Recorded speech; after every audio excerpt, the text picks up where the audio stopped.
many people, I have so many conversations, coaching calls, and I connect with people across the country who have the right mindset about making 2022 the best year of their life. And when I ask them what their goals are, oftentimes I hear, hey, here's my New Year's resolution. And what I can tell you about resolutions is that a resolution for most people is a delusion. And the reason I say that is, before I hopped on this episode, I wanted to do a little bit of research. Usually I like to come on here and just kind of share my raw, unfiltered thoughts. And I came across several statistics, one of which, according to a study, 41% of Americans who make New Year's resolutions, by the end of the year, only 9% feel they are successful in keeping them. What are some of the reasons for failures? 35% of participants who failed their New Year's resolutions said they had unrealistic goals. 33% of participants who failed didn't keep track of their progress. 23% forgot about their resolutions, and only about 1 in 10 people who failed said that they made too many resolutions. So common, resolutions: eating healthier, losing weight, making more money, saving more money, etc., so on and so on. What I find is that the average person makes resolutions. Successful people have a relentless commitment and consistency to their goals and don't fall off after a week or two. I was talking to a buddy of mine who worked a lot in the health and fitness industry and at one point owned a gym.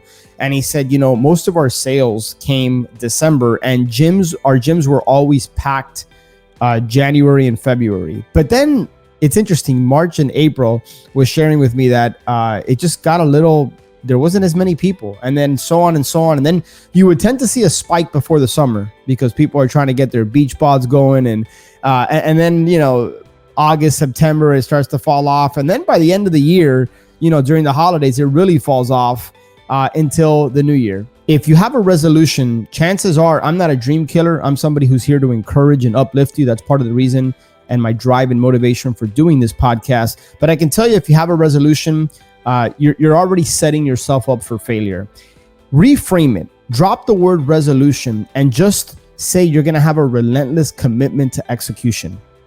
You're going to have a relentless commitment to execution. I'm assuming at this point you already have your goals set for 2022. If for whatever reason you don't, the best time to start was yesterday. The next best time to start is right now. So if you don't have your goals set, take a piece of paper out. There's so much power to writing them down. You're so much more likely to achieve them by writing them down. A resolution is not a commitment to excellence. It's not a commitment to execution. A resolution lacks consistency for the majority of people, which is why I'm encouraging you to drop that word if you have a New Year's resolution, right? Think about what word can tie in everything that you want to accomplish this year. People always think there's a magic bullet, and I got news for you. The magic bullet is consistency.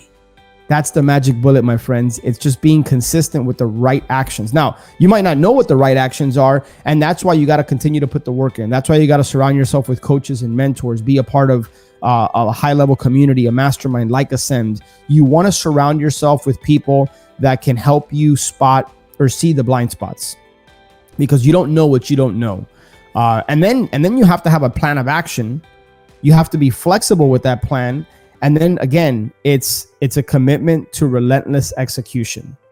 That's the takeaway. That's the theme of today's episode, is you want to have a commitment to relentless execution. So that's what I want to leave you with, my friends. Continue to put the work in, continue to do what you got to do. Be consistent with your marketing. Don't turn off your marketing. When you talk to people, actually, or when you market, actually pick up the phone. You'd be surprised how many times every now and then I'll see something and I'm in the mood to kind of just connect with an investor, maybe build a new relationship. You never know where it may lead to. And I'll call and I get a voicemail, or people don't pick up the phone.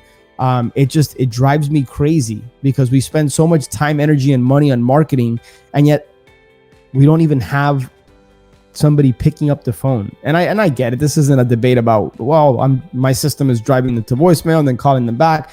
It's not even about that. It's just about connecting with people, and it's about listening. So that's what I got for you on today's episode. If you're not subscribed to the Flip Empire Show, make sure that you do that. Flipempire.com/podcast. Got a lot of cool things coming up for you on the show. So I look forward to just chatting with you on the next one. Have an amazing time. I will talk to you soon.